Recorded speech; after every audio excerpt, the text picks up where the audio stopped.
dusenga Imana tuyishimira kubara kuduhaye umwanya kugira ngo tuganire ku ijambo ry'Imana, kandi ndabashima by'umwihariko cyane cyane abakurikiranye ikiganiro barutse kubagezaho, ikiganiro cyiza kivuga ngo garuka mu rugo. Garuka mu rugo, hari amagambo atandukanye mwuka w'Imana agiye ashyira ku mutima, cyane cyane hari ijambo ryagiye rigaruka rivuga ngo inyama Imana ikunda. Twarabisobanuye n'ubu turaza kongera tubisobanure. Rero Imana ibaha umugisha ku bwa komenti abantu bagiye bashyira ku nyigisho bagiye bumva, bagiye bafashwa, bakijijwe. Ndetse ndashima Imana cyane kuko hari n'abari ku mugabane wa Aziya bagiye bahamagara mu bihugu bidukikije, mu Rwanda yewe ndetse n'ahandi hatandukanye. Rero Imana ibaha umugisha kuko iyo muduhamagaye, iyo mushyize komenti ku byo mwumvise biduha imbaraga, tukarushaho kubasengera, cyane cyane no gusengera ijambo ry'Imana. Imana yo mu ijuru ihabwa icyubahiro. Urakoze Mana yacu, turakubashye kandi turakwizeye kubw'umwanya mwiza uduhaye kugira ngo tuvuge ijambo ryawe, ijambo rikomeye Data twese uri mu ijuru ritubwira ngo tugaruke mu rugo. Nyagora ku ngoma Data wera, ndagushimye kubw'ijambo wanshyize ku mutima, ndagushimye kubw'abantu bagiye bafashwa naryo. N'aka kanya rero Data ndakwakiriye kugira ngo bane nanjye, ijambo ryawe Mana tugiye kuganira ribashe kugira imbaraga kandi ribashe gutanga umusaruro ukwiye, kuko umusaruro tuvuga nuko abantu bakugarukira, nuko abantu bagaruka mu rugo bakongera gusubira mu isezerano ryawe. Urakoze Data wera uri mu ijuru, ubane natwe dufashe kandi tugire neza, kugira ngo ubutumwa tugiye kuvuga imbaraga yawe buherekeze buri wese uzabwumva, buzahindure ubuzima bwe, kandi nyagora ku ngoma Data buzabe imbaraga ituma agera ku bushake bwawe. Urakoze, turagushimye mu izina rya Yesu, amen. Urakoze cyane. Rero amazina yanjye ni Pastor Rukundo Jackson, ukora mu buyobozi bwa Revelation Church hariya Kabarore. Ni itorero nkunda cyane kandi Imana yaguye, ririmo abakozi b'Imana batandukanye, ariko nyashima Imana ko Imana itugiriye neza. Rero ubushize hari ijambo ry'Imana yaduhaye turiganiraho, kandi ndizera ko ryagize umumaro ku baryumvise, hari icyo ryakoze ku buzima bwa benshi. Hari abampamagaye bambwira ko bakijijwe, hari abampamagaye bambwira uburyo bongeye gusubizwamo imbaraga. Bishatse kuvuga ko ibyo dukora ntabwo tubikora nkatwe, ahubwo tubikora ku mugambi w'Imana. Imana ibaha umugisha. Rero twari ku ijambo rivuga ngo garuka mu rugo. Garuka mu rugo ni ijambo ryiza cyane dusoma mu butumwa bwiza bwanditswe na Luka, ibice 15 umurongo waho wa 11. Twasoma, Imana ikatugirira neza. Amen. Twasenze Imana, sigere katwumva ijambo ry'Imana. Hanyuma rero ndagusengera wowe ugerageza kudukurikirana kugira ngo imbaraga y'ijambo igire icyo ikora ku buzima bwawe. Kandi turabizi neza ko ntabwo turiho ku bwacu, ahubwo turiho kubwo waduhanze. Turiho kubwo waduhanze, turiho kubera Imana, turiho kubwo umugambi w'Imana. Hari amagambo y'Imana twasomye ari mu gitabo cy'umuhanuzi Yeremiya, igice cya mbere n'umurongo waho wa 4. Hari amagambo meza cyane Imana yavuganye n'umugaragu wayo Yeremiya, agira amahirwe ayamenya akiri muto, agerageza kuyagenderamo. Imana yo mu ijuru ihabwe icyubahiro. Reka dusome rero iryo jambo rivuga ngo garuka mu rugo. Ni ukugira ngo nongere ribibutse nubwo mwaryumvise, kandi turizera ko Imana iri butugire neza. Ubutumwa bwiza bwanditswe na Luka, ibice 15 n'umurongo waho wa 11. Ngo umugani w'umwana w'ikirara. Ngo kandi arababwira ati hariho umuntu wari ufite abahungu babiri. Umuhererezi abwira se ati, data mpa umugabane unkwiriye. Nuko agabanya amatungo ye. Iminsi mike ishize, umuhererezi ateranya ibintu bye byose, aragenda ajya mu gihugu cya kure. Ajya mu gihugu cya kure, yayisha ibintu bye, ubugoryi bwe. Abimaze byose, inzara nyinshi itera muri icyo gihugu, atangira gukena. Aragenda ahakwa ku muntu wo muri icyo gihugu, amwohereza mu gicingi cye kuragira ingurube. Yifuzaga guhazwa n'ibyo izo ngurube zaryaga, ariko ntiyagira ubimuha. Nuko yisubiyemo aribwira ati, abagaragu ba data ni benshi kandi bahazwa n'imitsima bakayisigaza. Izina ry'Imana ntabwo icyubahiro. Ayo ni amagambo twavuzeho ubushize, ariko ushaka kongera gukomozaho gatoya, cyane cyane nshaka kugira ngo Mwuka w'Imana yongere kutwagura kuri iri jambo. Dore ko ijambo Mwuka w'Imana yampaye ari ukugira ngo mbwire abatuye isi ko Imana ikeneye ko bagaruka mu rugo rwayo. Rero Bibiliya yatubwiye umugani w'umwana w'ikirara. Uriya mwana w'ikirara ntabwo yavutse ari ikirara, ntabwo yavukanye iryo zina, oya. Yari umwana mu rugo, ari muri gahunda ya se na nyina, ari muri gahunda y'umuryango, hari ibyo se amuteganyiriza. Ariko umunsi umwe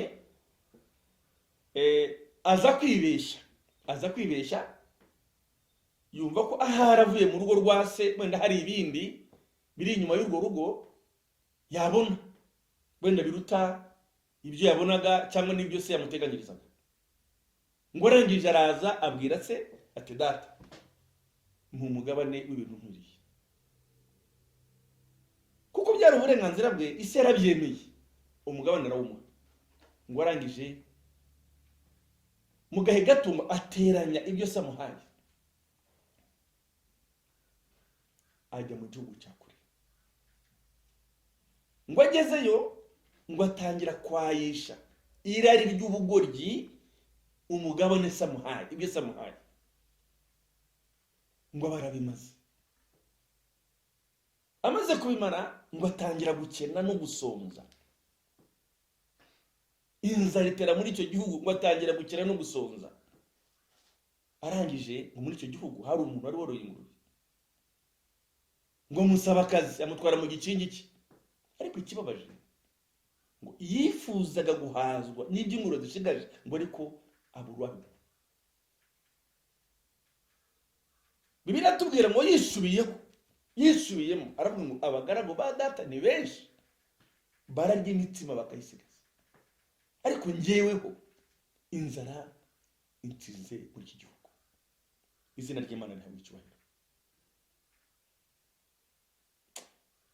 Mu magambo nahereyeho mvuga amagambo y'umuhanuzi ari mu gitabo cy'umuhanuzi Yeremiya, igice cya mbere n'umurongo waho wa 4. Yeremiya hari amahirwe yagize akiri muto. Ijambo ry'Imana ngo riramusanga mwirekwa, riramubwira riti, Yeremiya we, nakumenye ntarakurema mu nda ya nyoko, nakwejeje utaravuka, ngushyiriraho kuba umuhanuzi uhanurira amahanga. Yeremiya ntabwo aya magambo Imana avuganye nawe yarayiteguye, ariko kuko Imana ariyo kwizerwa, yaje kumwumvisha kugeza igihe yumvise icyo umwuka w'Imana avuganye nawe, icyo Imana ivuganye nawe. Atangira kugendera muri kondisiyo zayo, atangira kugenda nk'umuntu Imana iteganya mu murimo ukomeye w'imbaraga. Kuko Imana yaramubwiye ngo izamutuma ku mahanga, abwiriza abantu, ababwira ijambo ry'Imana, amenya gahunda y'Imana ku buzima bwe. Nubwo rero yabanje gushidikanya no gutanga impamvu, ariko Imana yaje gusoza imubwije ukuri kose. Rero uyu mwana yavuye muri gahunda y'umubyeyi, arangije umwanzi aramuriganya ngo ahungira mu gihugu cya kure. Abwira se ati data nk'umugabane umbere. Ubundi turabizi ko umubyeyi niwe ugira uruhare mu kuraga abana, kandi abaraga igihe kiri ngombwa kigeze. Ntabwo apfa kubaraga gusa, abaraga kubw'impamvu.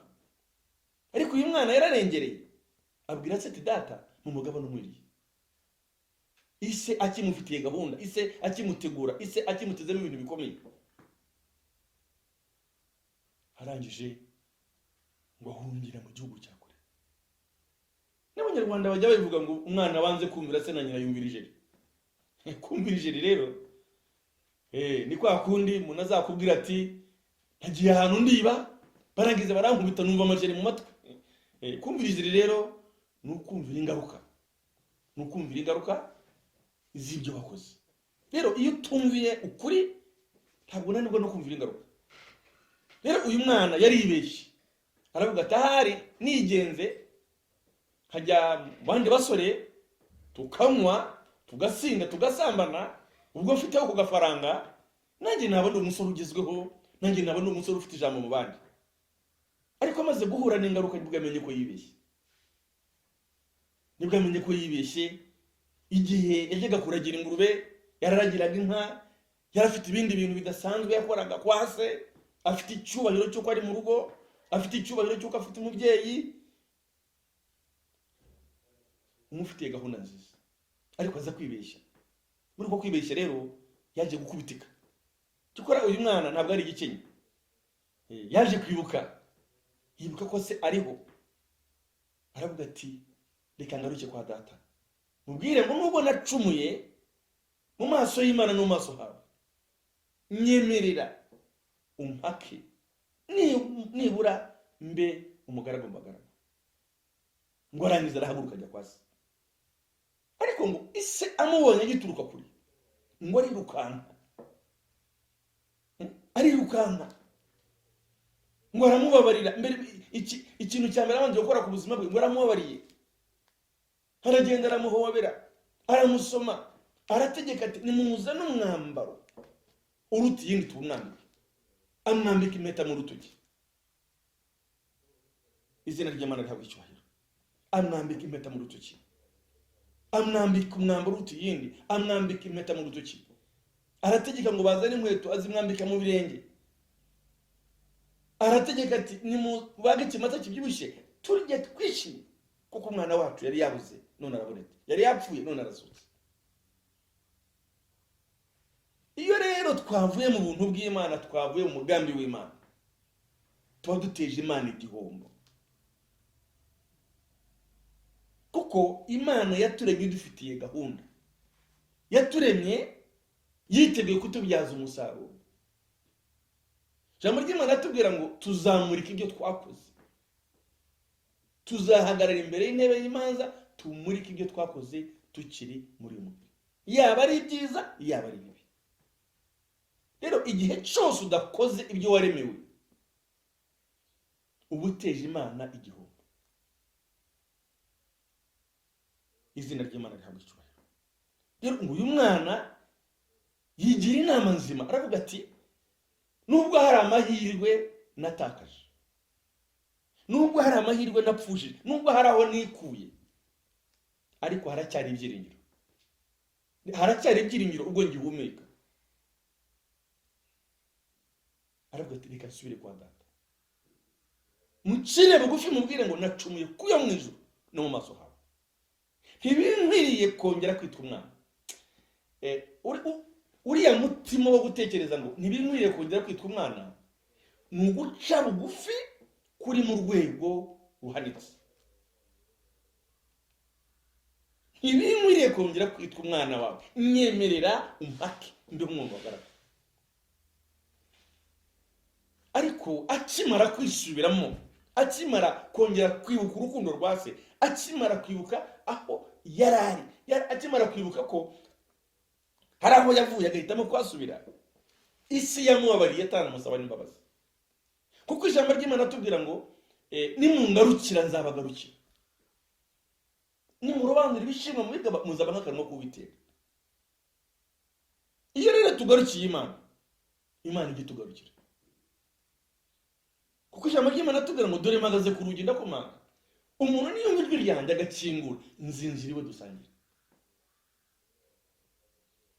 Rero uyu mwana w'ikirara atubera urugero rwiza rwo kutikira witeka, rwo kutumva ko ahari aho twageze nta mbabazi z'Imana twabona. Iyo ugihumeka ukiri muzima haba hakiri ibyiringiro by'uko n'ibyo wakoresheje wakongera ugashakisha amahirwe ya kabiri. Bijya bishoboka ko ari igihe umuntu yibeshya agatakaza amahirwe, ariko Imana igitanga andi mahirwe. Izina ry'Imana rihabwa icyubahiro. Imana igitanga andi mahirwe.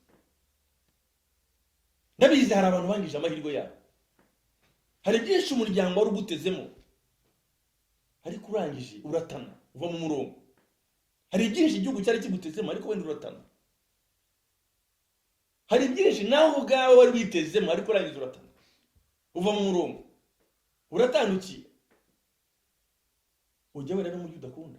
Uzi ko hari abantu benshi basambana batabikunda, hari abiba batabikunda, hari umuntu ujya mu biyobyabwenge atabikunda, ariko kubera ko hari imbaraga zindi zimukoresha, hari izindi mbaraga zimukoreramo, akisanga yabaye igikoresho. Atari wowe wikoresha, ahubwo ari ibindi bimukoresha. Izina ry'Imana rihabwa icyubahiro. Rero byose biterwa n'icyo wahaye umwana. Niyo mpamvu nabahaye ubuhamya mbabwira amagambo Imana yambwiye mu gihe kitari munsi y'imyaka 3, imbwira ngo ninyihe umwana. Eti iza kumbwira ibintu bikomeye bitatu ngo byansaba umwanya bikawubona. Yarambwiye ngo uburwayi bw'amezi 2 bugusabye umwanya ntiwawutanga ninawutanga. Urupfu rugusabye umwanya ntiwapfa ninapfa. Igifungo kigusabye umwanya ntiwafungwa ninafungwa. Ngo none se ibyo byagusaba umwanya ukawutanga kuki utamba umwanya? Tagize ubisa amagambo akomeye, nibwo nafashe umwanzuro ukubwira umugore wanjye ntiro madamu wanje reka nitaba Imana ngihumeka. Nitaba Imana ngihumeka. Hari abantu benshi akantu kagiye kabakanga cyangwa wenda kakibazaho, ariko niko kuri.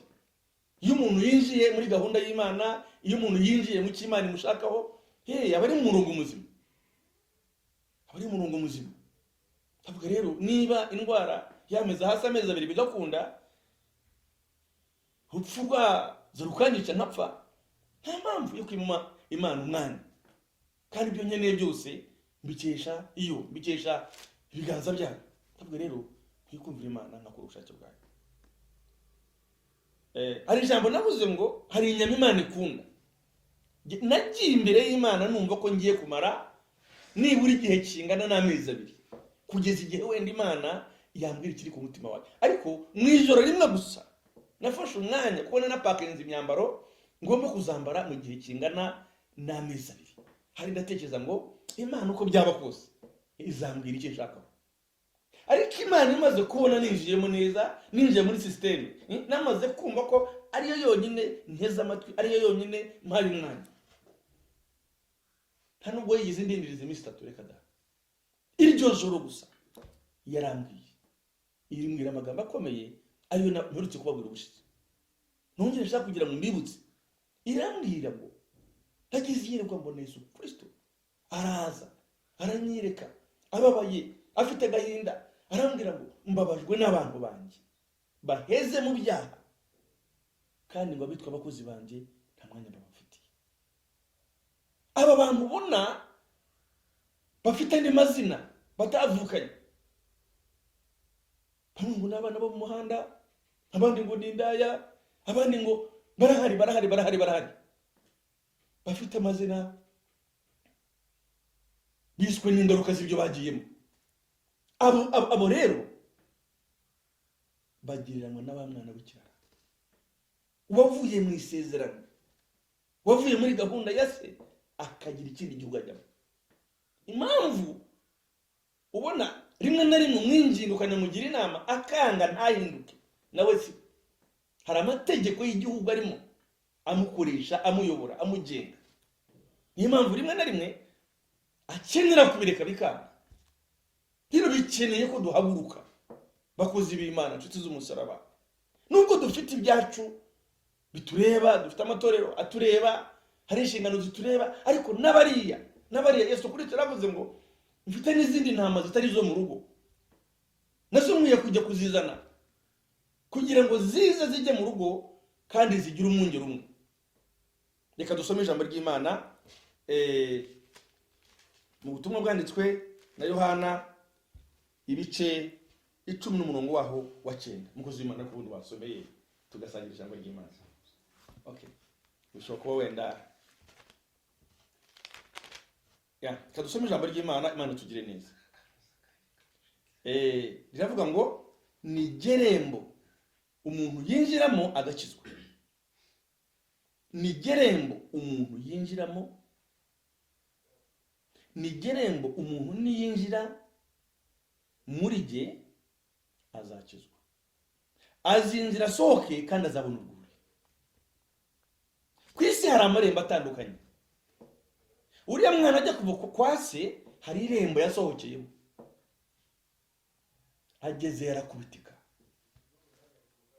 Hanze hari amarembo atandukanye, ariko Bibiliya yatubwiye ngo Yesu Kristo ngo ni gerembo umuntu yinjiramo agakizwa, akinjira agasohoka kandi akabona urwuri. Rero nshuti y'Imana, Imana ikeneye ko tugaruka mu rugo rwayo, kuko Yesu wenyine niwe rembo, niwe rembo umuntu yinjiramo agakizwa. Kandi ijambo ryitwa gukizwa rivuga gukizwa muri byose, gukizwa ibyaha, gukizwa kamere, gukizwa imbaraga zijya zidukoresha ibyo tudashaka, gukizwa muri byose muri make. Gukizwa ubukene, gukizwa ubutindi, gukizwa ubujiji, ugakizwa nyine, ugakizwa muri byose. Nk'uko udashobora kubona serivisi hanze utinjiye mu irembo, ntabwo ushobora gusorera ikibanza cyawe utabanje kwinjira muri sisiteme y'irembo. Ntabwo ushobora kugira icyo ugura cyubahirije amategeko utabanje kwinjira mu irembo. Rero nk'uko irembo sisiteme dukoresha mu gihugu cyacu ifite imbaraga ituma tugera kuri byinshi kandi byuje ubuziranenge, ni nako Bibiliya yatugaragarije ngo Yesu niwe rembo umuntu yinjiramo agakizwa. Ariya marembo tubwirwa tudekariramo yo bituma duhabwa serivisi yihuse kandi tukanayihabwa bitatugoye, tutagombye kujya gutonda umurongo.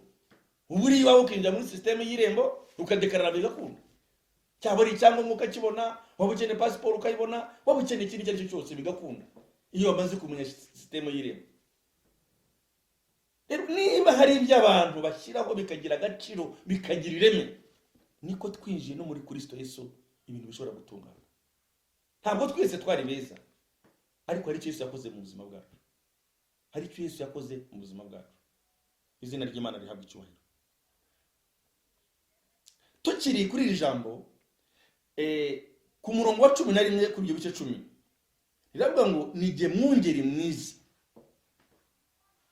Yesu Kristo atwiyereka nk'irembo, ariko mu kandi akatwimenyekanishaho nk'umwungeri, ngo ninjye mwungeri mwiza. Umwungeri apfira intama ze. Ndi umubyeyi mfite umugore n'abana, ariko ntabwo byanyorohera gupfira umwana wanjye nibyari. Ntabwo umugore byamworohera gupfira umwana yabyaye akamutwita amezi 9. Ntabwo byoroshye muvandimwe gupfira undi cyangwa inshuti gupfira indi, ariko Yesu Kristo aratubwira ngo niwe mwungeri mwiza. Umwungeri mwiza upfira intama ze, ndetse ajya tugaragariza n'abandi bungeri baragirira ibihembo, ngo ariko abo ngabo isegije ngo asiga intama, asiga intama. Ariko ndashima Imana kubwo Yesu Kristo utemeye kudusiga. Igihe cyose abadufitiye imbabazi, abadufitiye imbabazi, abashaka kugira ngo adukore mu murimo, abashaka kugira ngo agire icyo akora ku buzima bwacu. Izina ry'Imana rihabwa icyubahiro. Haleluya, haleluya. Ni gerembo umuntu niyinjira muri jye azakizwa, azinjira asohoke kandi azabona urwuri. Izina ry'Imana rihabwa icyubahiro. Rero uriya mwana icyo yazize cyatumye hari amahirwe atakaza, gifitanye isano n'ico umukurambere witwa Eva yazize, Eva na Adamu.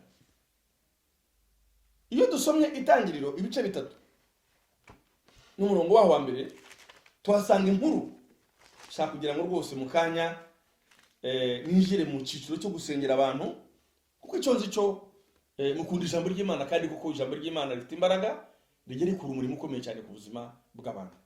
Izina ry'Imana rihabwa icyubahiro. Mu bice 3 umurongo wa mbere havuga ngo inzoka yarushaga uburiganya inyamaswa zose Uwiteka Imana yaremye. Ibaza uwo mugore iti, ni ukuri koko Imana yaravuze iti ntimuzarye ku giti cyose cyo muri ingobyi? Uwo mugore arisubiza ati, imbuto z'ibiti byo muri ingobyi twemererwa kuzirya, keretse imbuto z'igiti kiri hagati y'iyi ngobyi, nizo Imana yatubwiye iti ntimuzazirye, ntimuzazikoreho mutazapfa. Iyo nzoka ibwira umugore iti, gupfa ntimuzapfa, kuko Imana izi ko yuko umunsi mwaziriyeho amaso yanyu azahweza, mugahindurwa nk'Imana, mukamenya icyiza n'ikibi. Uwo mugore abonye yuko icyo giti ari gifite ibyo kurya byiza, kandi ko ari ikigikundiro, kandi ko ari icyo kwifuriza kumenyesha umuntu ubwenge, asoroma ku mbuto zacyo arazirya, aho n'umugabo we wari kumwe nawe arazirya. Amaso yabo bombi arahweza, bamenya yuko bambaye ubusa, badoda ibibabi by'imitini biremera ibicocero. Izina ry'Imana rihabwa icyubahiro. Ikintu gikomeye cyazaniye isi umuvumo, suko Adamu na Eva hari icyo bari barabuze muri Edeni. Ikosa rikomeye cyane Eva yakoze, nubwo yarazi amabwiriza y'Imana, nubwo hari icyo Imana avuganye nawe, ariko ikosa rikomeye yakoze rikamugiraho ingaruka. N'uyu munsi natwe bamukomokaho tukaba duhura n'izo ngaruka, nuko yahaye umwanzi umwanya. Yahaye umwanzi umwanya. Rero igihe cyose iyo uhaye umwanzi umwanya araguhindura. Eva yararimo neza, ariko mu gahe gato umwanzi araza. Yaraza ahantu avuye, yarazi ko Eva niyitwara neza, Adamu akitwara neza, bakagendana n'Imana, bakaba mu bwiza bw'Imana. Yarazi neza ko ahavuye bari abantu ariho bazajya. Yarazi ibyiza bidasanzwe Imana iteganyiriza uriya muryango, ariko arangije kuko atagize amahirwe yo kuramba, yo kugumayo, yaraza aravuga ati, reka uyu muryango ndebe ukuntu nawutesha umurongo, bwa bwiza nahoranye, hahandi naringuwe neza, uyu muntu yo kuzajyayo, kuko yarazi ibyiza byawe. Baraza aramusanga, aramubwira ati, hari Imana aza arimo gushakisha, hari Imana yavuze iti ntimuzajye ku biti byo muri ingobyi. Aravuga ngo ibiti byose twemerewe kubirya, ariko hari igiti Imana yatubujije, iratubwira ngo umunsi mwakiriye no gupfa muzapfa. Ibiti twemerewe kubirya pe, ariko hari igiti Imana yatubujije, umunsi twakiriye no gupfa tuzapfa. Bibiliya yatubwiye ngo inzoka yarushaga uburiganya inyamaswa zose zo mu ishyamba. Iraza ibaza uwo mugore ati, hari Imana yakubujije kurya ku biti byo muri ingobyi? Umugore ati, ibiti byose twemerewe kubirya, ariko hari igiti Imana yatubujije, iratubwira ngo umunsi twakiriye no gupfa tuzapfa. Noneho inzoka imaze kubona ko hari icyo uriya mugore yakora agatandukana n'Imana, hari icyo yakora akinjira mu rupfu, ngo arangije ashaka kumara impungenge, aramubwira ngo gupfa ntabwo uzapfa, ahubwo Imana impamvu yakubwiye ibyo byose, yari izi ko umunsi wariyeho amaso yawe azahweza, uhindirwe nkayo, umenye gutandukanya icyiza n'ikibi. ntabwo Eva yakoze ikinyuranye n'icy'Imana yashaka ko yakora, ntabwo yagikoze atazi ko ari kibi, ariko kubera gutindana n'umwanzi, kubera gutindana na Sekibi, bwa buriganya bwari mu nzoka bwari mutse bujya muri Eva. Icyo yabonaga ko kitemewe abona ko cyemewe, abona ko ari kigikundira. Iyo umuntu ajya gukora icyaha, ntabwo ajya gukora icyaha atabanje gukira n'umutima, atabanje gukira n'ingaruka zo kugikora. Ariko kubera ko aba yahaye umwanya Sekibi, asoza muhinduye, akamutesha umurongo. Bamwe akabatesha ingo, abana akabatesha umuryango, bamwe akabakura mu mashuri, ugasanga ibintu byose byabaye umwanda. Ariko ikibazo gikomeye Eva yahuye nacyo nuko yahaye umwanzi umwanya. None mu gihe bamaranye, umwanzi aramuhindura. Rero inshuti z'umusaraba, uduteze amatwi, uzakomeza kudukurikirana, inshuti y'umusaraba, duhe Imana umwanya.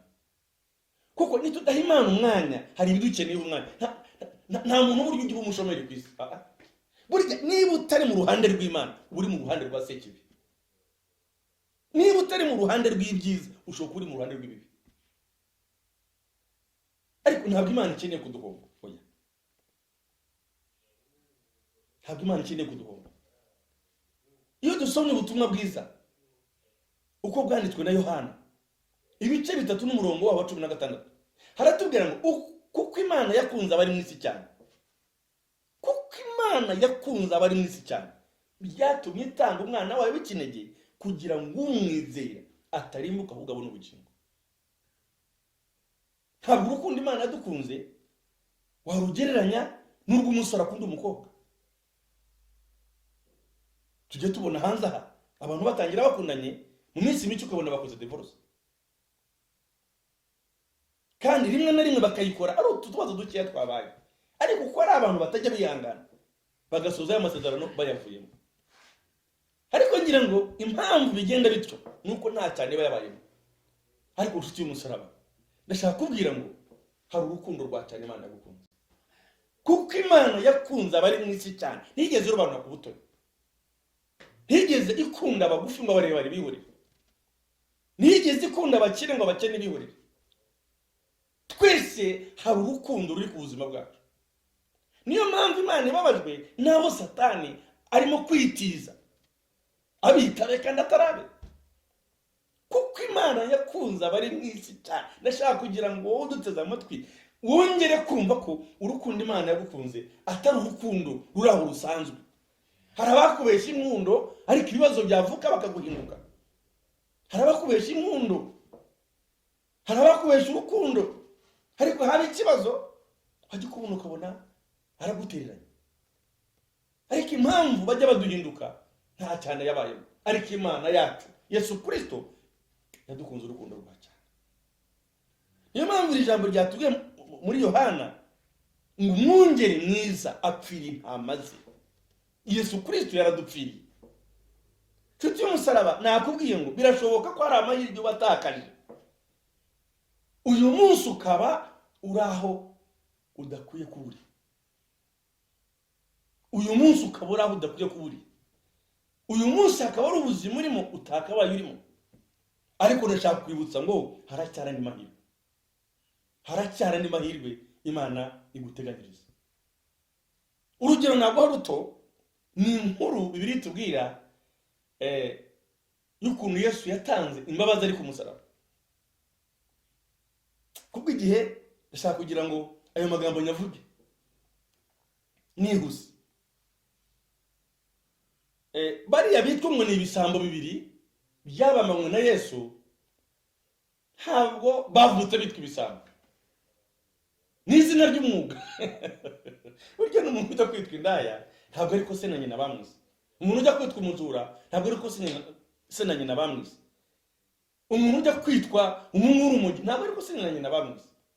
Burya hari izina ry'umwuga, hari izina ry'icyiciro umuntu abagezemo, hari izina uhabwa n'ibyo wagiyemo, hari izina uhabwa n'irembo winjiyemo. Biriya bisambo rero byabaye nk'uko twabayeho, bivuga nk'uko twavutse, ariko biza kwisanga byisanga mu mazina biswe n'ababyeyi, hageretseho n'irindi ryitwa ko ari ibisambo. Baba ibisambo, karitsiye irabamenya, igihugu kirabamenya, amategeko arabamenya, igihe kiragera ntibagira amahirwe yo kwihana ngo bakizwe iryo zina. Baza kwisanga basanga amategeko hari igihano ateganyiriza abantu nk'abo ngabo. Igihano gikomeye rero cyarutaga ibindi cyari igihano cyo kubambwa ku musaraba. Biriya bisambo rero basanga urubanza rurabatsinda, nta kundi ni ukubambwa ku musaraba. Hanyuma urukundo rw'Imana rwa rundi yakunze abari mu isi no ku musaraba rwagezeyo. Rwagezeyo usanga hari abagabo babiri batakaje amahirwe yo gukizwa, ndetse badafite n'andi mahirwe yo gukizwa, kuko igihe babereye mu nsengero ntibakijijwe, igihe baturanye n'insengero ntibakijijwe, igihe bumvise ubutumwa ntibabwumviye. Baza kwisanga bari mu ngaruka z'ibyo bakoze.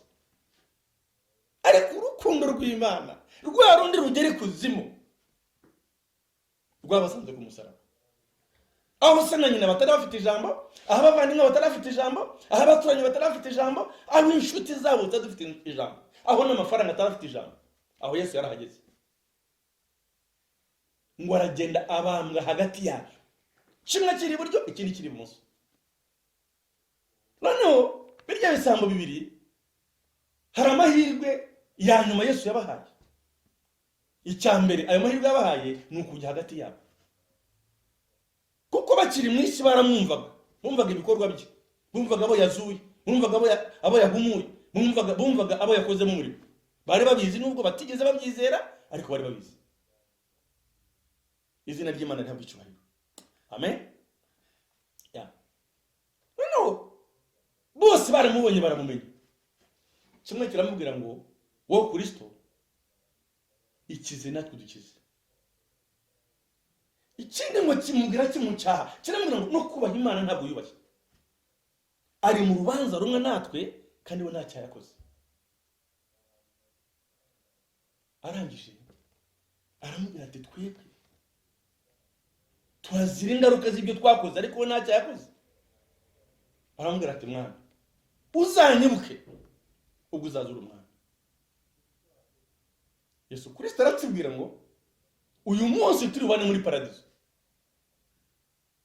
cyari cyatakaje amahirwe yo gukizwa, cyari cyatakaje amahirwe y'ijuru, ariko kubwo kumenya amahirwe nubwo hari cyatakaje, cyaje kumenya Yesu, kimucira bugufi, kiramwizera, arangira amasezerano. Rero nawe inshuti y'umusaraba wikwikiraho iteka, muvuge ngo aho nageze nta mbabazi zahinyuka, aho nageze nta kimana nakora mu buzima bwanjye. Hari abantu benshi ubwiriza kubwira ngo njye aho nageze nta gishobora guhinduka, byararangiye. Ariko byararangiye iwawe, ariko kwa Yesu ntabwo birarangira. Izina ry'Imana rihabwa icyubahiro. Byararangiye koko imbere y'abantu, ariko imbere ya Yesu birashoboka ko ari icyakoreka. Amen. Hallelujah.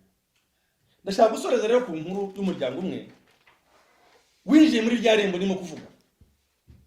Ijambo ry'Imana ryatubwiye ngo Yesu niwe rembo umuntu yinjiramo agakizwa. Hanze hari amarembo menshi ariko udashobora gukirizwamo, ariko Yesu Kristo niwe rembo twinjiramo tugakizwa. Ndashaka mubwire ngo kugira ngo twari umwanya tukubwira inkuru nziza, ni kugira ngo Yesu agire icyo akora mu buzima bwawe, kandi ajye gikora. Nanjye naramubonye agikora, naramubonye agikora. Hari umunsi utaruba kure noneho nzafata umwanya wo kubaha ubuhamya. Ndabizi numva ubuhamya bwanjye uzasuzwamo imbaraga, uzareba ukuntu Imana ikora ibitangaza. Bya bindi Bibiliya tubwira ngo ngo Imana yacishije Abisiraheli mu nyanja itukura, ukumva wenda ari inkuru gusa zisanzwe, ariko nzakubwira ukuntu Imana igica inzira mu nyanja itukura. Nyanja itukura rero ni ibibazo bikomeye, bya bindi ubona ko bidashobora guhinduka, bya bindi ubona ko nta nzira igomba kubicamo, ariko Imana igica inzira mu bibazo bikomeye. ijambo ry'Imana mu butumwa bwanditswe na Luka nanone igice 11 umurongo wa mbere tuhasanga inkuru nziza cyane ivuga nukuvuga ngo dusomye Yohana igice 11 tukagera ku murongo wa 44 sindi buhasome kubera iki nabuze kuyisomera Yohana ubutumwa ibice 11 n'umurongo waho wa 44 nukuvuga ngo urakomeza ure ku murongo wa mbere ugere kuri 44 utuje uteze amatwi wumva icyo Imana ivuga n'ubugingo bwawe. Tuhasanga inkuru y'umugabo witwa Lazaro cyangwa umuryango Bibiliya isobanuramo amazina ngira ngo nk'atatu. Hari umugabo witwa Lazaro n'abashiki babiri Mariya na Marita. Icyo Bibiliya rero ivuga kuri uwo muryango igaragaza umubano wihariye hagati y'uriya muryango na Yesu. Noneho uriya muryango wabanye na Yesu, kunda Yesu arawukunda, biramenyekana ko ari inshuti. Ariko igihe kimwe uriya muryango uhura n'ibibazo. Uwe n'ibibazo barangije bahuza umutima baravuga reka dutume ku nshuti yacu. Tumubwire ngo umusaza wacu yarwaye. Ayo magambo bayatuma kuri Yesu. Baramubwira bati ukunda ararwaye. Bibiliya tubwira ngo Yesu asibira kabiri. Ubwo butumwa yarabwumvise ngo ariko arasibira. Muri uko gusibira Lazaro indwara yamukomeranye. Muri uko gusibira indwara irinda imwica. Muri uko gusibira Lazaro arapfa baramuhamba. Abaturanyi n'inshuti n'abavandimwe bamara igihe bafashe umuryango mu mugongo. Ibyo ari byo byose nubwo birita bisobanura hari ukuntu abantu batekereje kuri Yesu koko yari inshuti y'umuryango. Ese niba ari inshuti y'umuryango kuki yemeye ko ibibazo biba kuri uyu muryango? Icyo kibazo abantu benshi bajya bakibaza. Batari ko se birashoboka ko umukozi w'Imana nawe yahura n'ibibazo? Birashoboka ko umuntu yava mu masengesho yagera mu rugo agahura n'ibintu bimugoye? Birashoboka ko umuntu usenga Imana nawe ibi byamugeraho? Bijya bibaho. Akenshi na kenshi bibaho Imana ishaka kutwereka urundi ruhande rwayo. Bijya bibaho iyo Yesu hari ubundi bwiza cyangwa kutwereka. Uriya muryango rero hari ukuntu wari umenyereye Yesu. Bari bazi ko Yesu akiza ibimuga, ahumura impumyi, akiza abarwayi, akora ibintu bitandukanye. Ariko ntibari bakabonye mu muryango wabo hari umuntu Yesu yazuye. Impamvu Imana itinda kukugira neza, impamvu Imana itinda kugutabara, impamvu Imana itinda kugira iki gukorera nubwo umaze igihe kinini usenga, suko Imana itahaye agaciro ibyo yavuze. Ahubwo hari ubundi bwiza Imana ishaka kugira ngo ikwereke. Ibyo bintu nkubwira nge bifiteho experience. Hari umunsi nzaza mbaho ubuhamya cyane cyane mpagaze muri iryo jambo, kuko hari icyo Imana avuganye nani binyuze muri iryo jambo. Rero mu gutinda kwa Yesu suko atahaye agaciro icyifuzo cy'ura muryango, ahubwo hari ubundi bwiza bwenda kugira ngo abereke. Izina ry'Imana rihabwe icyubahiro. Lazaro amaze gupfa, abafite imirimo batashe, amaze kani mu gituro, n'abatinze ku kiriyo batangiye kwikubura batashe, bagiye kubona Yesu araje. Abantu amajwi arimo abantu batangira kujujura bati mwigisha araje. Witwa Marita aragenda ngo amurira ku birenge, aramubwira ati mwigisha iyubahana databuja, iyubahana musaza wanjye ntago yapfuye. Bishatse kuvuga ngo igihe Yesu yaraje muri uriya muryango nta gitangaza bari biteguye. Bumvaga ko igihe Yesu yakabaye akorera cyarangiye. Uko niko bijye bigenda muri kamere zacu mu myumvire yacu. Ariko nashaka kubabwira ngo Yesu Kristo ntabwo ajya atinda, ntabwo ajya atebuka, akorera mu gihe. Akorera mu gihe. Hari icyiciro. Ndabizi nta munyarwanda utari mu cyiciro. Niba tugira ibyiciro buri muntu wese akagiharanira, akajya kubaza ese mu ndebera icyiciro ndimo. Bigana Yesu ajya agira ibyiciro ashyiramo abantu bayo. Rero hari igihe tuba tumenyereye ibintu, ariko Yesu akeneye kutuzamura mu ntera, akeneye kuduha promotion ngo dukure mu cyiciro cyo kwizerera mu byoroheje, ahubwo twizere ko no mu bikomeye Yesu abasha kugira icyo akora. Twizere ko n'ibisa n'ibyapfuye kwese ashobora kubizura. Uriya muryango rero yawugezemo asanga batakaje ibyiringiro, asanga bashyizeho akadomo ko umusaza wabo adashobora kongera kugaruka ku isi y'abazima. Marita aramubwira ati iyo uba hano umusaza wanjye ntabwo aba yapfuye. Ariko ndabizi ko ibyo usabye Imana ibiguha. Undi aramubwira ati rega Lazaro azazuka. Undi atangira gutekereza ko rukuzuka kw'imiruka. Ariko hari amagambo akomeye Yesu yamubwiye. Yaramubwiye ngo ninjye kuzuka n'ubugingo, ngunyizera naho yapfa azabaho. Ndashaka kubwira aho nshuti y'umusaraba wowe uduteze amatwi, nubwo ubona ibyaho byapfuye, ariko hari ukubaho muri Kristo Yesu. Hari ukongera kubaho muri Kristo Yesu. Izina ry'Imana rihabwa icyubahiro. Ninjye kuzuka n'ubugingo, unyizera naho yapfa azabaho.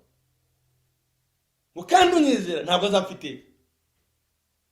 Icyo nkundira Yesu, nubwo atigeze yumvikana n'uriya muryango cyane cyane bitewe n'impamvu yari imuzanye, bariya ibyiringiro byari bimaze gukama, ariko Yesu ngo yarakomeje mu magambo yose yaganiraga nabo, yabamusubizaga uburyo batize. Yesu yarakomeje. Babashinyaguzi rero bari bakikije uriya muryango, baravuga ngo ayiwe ngo nimurebe disi, ngo se ko yamukundaga ntabwo ababuje n'uyu ntapfe, ese ko yahumuye abandi ubu ntababuje n'uyu ntapfe. Iyo rimwe na rimwe rero twatinze gutabarwa, bumva ko hari Imana twasenze nta gaciro Imana hari ibyo twasenze, ariko Imana ibikoze bijya byisobanura. Ngo aragiye agera kumva ngo hariho igitare cyibundikiye. Lazaro yari arimo yaboze, aziritse amaboko, aziritse amaguru, hari igitambaro kiri ku maso ye. Yesu arababwira ngo nimukureho igitare. Nashatse kwihuta muri ayo magambo, ariko wowe nusoma were ku murongo wa mbere ukagera kuri ya murongo wa 44 hari inkuru uzumvamo kandi zafasha umutima wawe. Amen, amen. Yesu aravuga ngo nimukureho igitare, kuko nimwe mwagishizeho. Nimukureho igitare. Igitare kivuga ko byarangiye ntacishobora guhinduka, nimugikureho. Byarangiye kuri mwe, ariko ntabwo byarangiye kuri Yesu. Nimugikureho. Batinya gasani amaze kane mu gituro yanutse. Ntabwo yatari kusinavuga muri wizera wabo n'ubwiza bw'Imana. Ngo arangije avuga ijwi rirenga, aravuga ati Data ndagushimye kuko unyumva iteka. Ati ubwanjye narinzi ko usanzwe unyumva, ariko mbivuze ku bw'aba bantu. Arangije avuga ijwi rirenga, aravuga ati Lazaro sohoka. Ngo rupfuye asohoka azingazingiwe mu bitambaro, aboshye amaboko, aboshye amaguru, hari igitambaro kiri ku maso. Arangije abwira abantu ati nimukureho ibyo mwamuboheshije, muhambure amaguru ye, muhambure amaboko ye, mumurekure agende. Filime ibirangiye ityo. Abari bazi Yesu rero muri bimwe bamumenye no mu bindi. Rero nshuti y'umusaraba uduteze amatwi, ndashaka kugira ngo uyu mwami wacu ntabwo ari umwami dukwiye kumenyera. Ni umwami uhorana ibishya, uhorana ibishya. Uriya muryango amaze kuzura musaza wabo waboze, bongeye kumwizera kuruta uko bamwizera. Nawe rero niba hari ibyo uzi yakoze, ukumva ko hari ibindi ubona wenda bitamushobokera, ariko Yesu arabishoboye. Yesu arabishoboye. Ashoboye guhindura umutima wawe, ashobora guhindura ubuzima bwawe, ashobora guhindura umuryango wawe, kuko ngo niwe kuzuka n'ubugingo, umwizera naho yapfa azabaho. Rero nshuti y'umusaraba, dufite kubaho muri Kristo Yesu. Dufite kubaho muri Kristo Yesu. Ushobora kubona mu buzima bwawe busanzwe byarakurangiraga, ukabona mu kazi wakoraga byanze, ukabona umushinga ruteguye wapfuye, ariko nashaka kubwira ngo Yesu Kristo ajya atanga n'imahirwe. Hari igihe rimwe na rimwe tumwisinge igisa n'umugisha cyari kiza mu biganza byacu, ukavuga uti noneho ubwo iki nari nizeye gipfuye, none ibyanjye birarangiye. Ariko nibirangira umenye ko harangiye ibyawe, ariko iby'Imana biracyahari. niba se tujye twumva ngo Imana ifite inzira zirenga igihumbi, inzira zirenga igihumbi, iyo bavuga ngo ni inzira zirenga igihumbi bari bagera ku mwisho wazo zirenga nyine. Wowe nubara ukumva izo wateganyaga zirarangiye, jya umenya ko hejuru y'ibirangiye hari ibirenga. Ibirenga rero nta gipimo cyabyo. Niyo mpamvu rero ku bantu bizera Imana rwose dukwiye komeza kwizera Yesu Kristo. Niwe rero utakozwe n'isoni, aravuga ngo ni gerembo umuntu yinjiramo agakizwa, kinjira kandi akabona ukuri. Ni gerembo. Iyo abona ko ubushobozi buturuka mu miryango yacu aba aratwohereje, iyo abona ko ibyacu arahandi byakemukira aba aratwohereje. Ariko ndamushimira kuko yamenye ko ari uwo kwizerwa, yamenye ko ashoboye, yamenye ko yishoboye, arangize ugashyiraho itangazo ati ni gerembo umuntu yinjiramo agakizwa kandi akabona urwuri. Nkwifurije rero kuba mu rwuri rwa Yesu. Uri mu rwuri rwa Yesu ahorana amahirwe, ahorana itoto, ahorana ibyiringiro. Haleluya, haleluya. Umwanditsi wa Zaburi ibice 25 n'umurongo wa mbere kugera ku wa 4, Dawidi yigize kuba mu bihe bikomeye bifitanye isano n'ibyaha, ariko arangiza yibuka Imana kuko yabanye nayo, yabonye kujya neza ku Imana, yabonye uburyo imutabara idubu n'intare zamuteye. Amen. Arangije avuga amagambo akomeye muri Zaburi 25 n'umurongo wa mbere ugakomeza ukajya no ku wa 5. Yavuze amagambo akomeye. Yaravuze ngo Uwiteka ni wowe ncuriraho umutima wanjye, Mana yanjye ni wowe niringiye, ni gukorwa n'isoni. Arangije avuga amagambo y'ibyiringiro. Amaze kumva kubaho kw'Imana, amaze kumva ko ari kumwe n'Imana, aravuga ngo siko bizaba kuba mutegereza ntabwo uzakorwa n'isoni, ngo kereka baba mu isezerano nta mpamvu nibo bazakorwa n'isoni. Ariko kugira ngo yumve akomeye, kugira ngo yumve afite ibyiringiro bishikamye, yaravuze ati Uwiteka ni wowe ncuriraho umutima wanjye, Mana yanjye ni wowe niringiye, ne gukorwa n'isoni. Burya niba ari ikintu gikomeye abantu bajya batinya, ni ikintu cyitwa gukorwa n'isoni. Kandi niba hari ikintu cyakurinda gukorwa n'isoni, ni ukwizera umwami w'abantu, ni ukwizera Yesu Kristo umwami n'umukiza w'ubugingo bwawe, akaguha ibyiringiro bikomeye. Aravuga ngo siko bizaba. Burya hari igihe bucya, hari ibyo abantu biteguye ko biri bube ku buzima bwawe, hari igihe bwira, hari ibyo abantu bumva ko bigiye kuba ku buzima bwawe, hari igihe utegura projet n'abandi ariko hari ingaruka abantu biteguye ko ziri bukube. Hari igihe nawe ukenera akazi nk'abandi ariko abantu biteguye utari bukabona. Ariko uyu mugaragu w'Imana amaze kumva ahamanye n'Imana, amaze kumva ko ari kumwe n'Imana, aravuga ati Uwiteka we ni wowe ncuriraho umutima wanjye, Mana yanjye ni wowe niringiye. Siniringiriye muri marume, siniringiriye muri data wacu, siniringiriye mu nshuti, niringiriye muri wowe. Mana yanjye ni wowe niringiye, ni gukorwa n'isoni. Kandi ninkorwa n'isoni abanzi banjye baranyishima hejuru. Arangije agira amagambo y'ibyiringiro ushaka gusorezaho, aravuga ngo siko bizaba kuba mutegereje ntabwo uzakorwa n'isoni. Rero ngusabiye kubaho mu buzima butegereza Yesu, naho ubona ibyawe bisa n'ibyapfuye, ariko Yesu Kristo nahagera arabizura. Naho ubona urushako rwawe rusa n'urupfuye, ariko Yesu Kristo narugeramo arabizura.